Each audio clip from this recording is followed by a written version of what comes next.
Hi everyone, welcome back again to another sewing tutorial on this channel.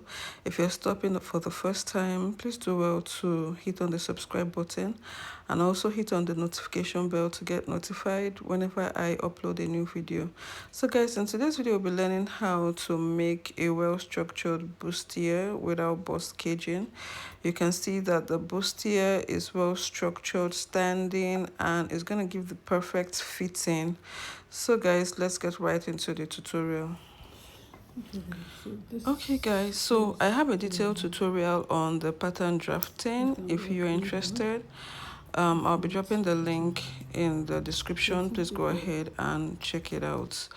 Okay, so I simply went ahead to cut out this pattern using the pattern that we initially drafted, and then right now what I'm doing is to also cut out on the lace fabric. Okay, so I'm going to be using the lace fabric for this pattern. Is strictly optional. You can use an ankara, depends on what you have, but because I'm doing integrating the lace with my main fabric, what I'll simply do here is to secure it with my hemming gum. Okay, so I'm going to be securing the lace fabric onto my main fabric. The main fabric and the lining are sharing the same fabric. Okay, so you can use a different lining for yours, but I'm using the same fabric, which is a doll face lining for the main fabric and the lining. So after placing the hemming gum on the fabric, I'll go ahead and also place my lace on top of it. You can see the way I'm aligning the hemming gum on the fabric. Okay, so you just go ahead and do this and then place your lace fabric on top of it, and then you use your iron, your steam iron, to press it, okay, to secure it with the hemming gum. So I've done it, and this is the outcome. You can see how neatly attached it is to the main fabric. Okay, so I also used an interfacing for the main fabric as well. You can see that the back I used a light, very light paper stay. You can choose to use a to stabilize your fabric with a cloth gum. It all depends on the stability of the fabric. So I used a very light stay because at the end it just gave me what I want. Okay, so a cloth gum can also do for me, and an stay as well. Okay, so this is just a very light paper stay, like I stated earlier.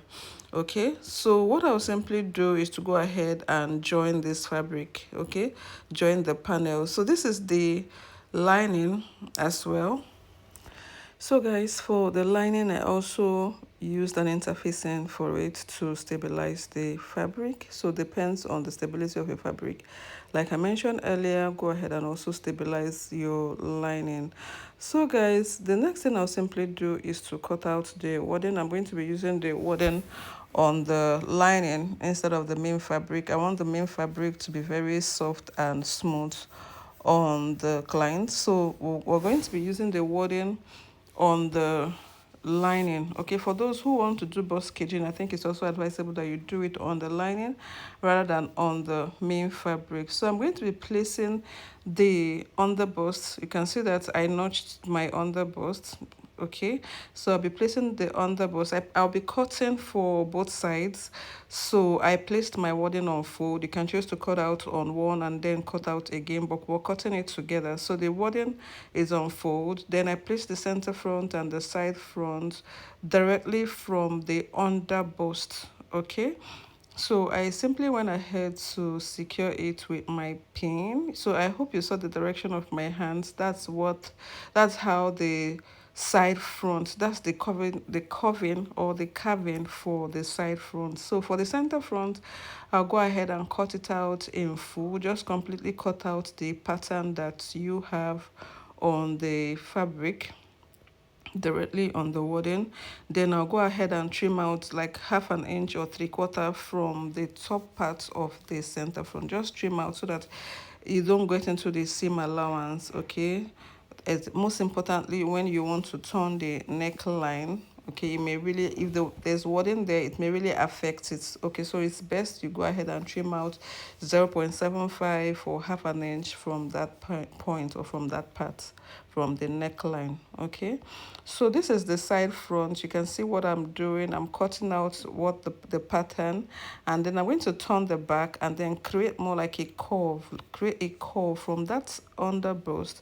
Go ahead and create a curve. You don't want your wadding into your armhole and then at the neckline as well. So just like I did for the center front, I'll take out 0.75 from the neckline and then create a curve around the armhole area. Okay, so it's very easy to cut out the wadding as a beginner. Most importantly, we're doing this for beginners who are also learning how to cut, draft the wadding for a bustier. Okay, so I went ahead to secure the wadding to my fabric, and then I've attached one part. So I'm going to be attaching the other side, which is the center front. I've attached one side of the cup. So this is me right here joining the center front, because the center front is not on fold. This is strictly optional. You can choose to cut it on fold or cut it out separately. So what I'm doing right here is to join the center front of the fabric, or the pattern rather. So I'll take it to my sewing machine and then join it gently. Okay, there's no rush about joining the pattern of a bustier. When stitching a bustier, it's best you take your time. So after joining, I'll go ahead and notch. It helps the pattern to relax perfectly. Okay, so after notching, this is what we have. So I'll simply go ahead and join the other side before taking it to my ironing table to open up the seam. Okay, so you can see that I'm making sure that the under bust point aligns with that of the side front, the center front to the side front. This bust point is very important, or from the under bust, ensure that they are all matching, the bust, the under bust matching perfectly. Then at this point, I'm trying to connect the underbust to the neckline. You can see how gently I'm stitching this part. So this part actually determines the bust area, the perfectness of the bust area. So there's no rush about it. You take your time, ensure that it's half an inch. If you're a beginner, try and draw the half an inch line. And if you're not a beginner as well, it's also important to also take your time. There's no rush in stitching a bustier. Okay, so after joining the panels together, this is what we have. So I'm going to elaborate this using the tailor's ham. I'll use my tailor's ham to open up my seam. Okay, I'll place this bustier on the tailor's ham. You know, it's well notched, so I'll open it and relax the seam. Okay, and then I'll show us what we have after opening up the seam using the tailor's ham, I meant to say, and a steam iron. Okay, so let's take it to the ironing table, guys. Okay, guys, so this is what we have, and I bet you that the warden didn't just do this alone. There's some other thing that I also did that I'll be explaining that created the standing effects of this bustier. And the magic behind this is the introduction of a hard gum stay, which we know as either the peplum stay or the collar stay. So I'm going to be turning the back of the bustier, and I'll be showing you guys what I have. You can see that at the center front alone, with the side front, with the side without the side, just the center front alone, I went ahead to cut out a pattern of using the peplum stay, or if you have a collar stay, either a collar stay, peplum, just a very hard gum stay. I cut out the pattern. I used my pattern to cut this out, and I excluded the half an inch seam allowance on the pattern. Just cut the pattern the way it is without adding any seam allowance to it.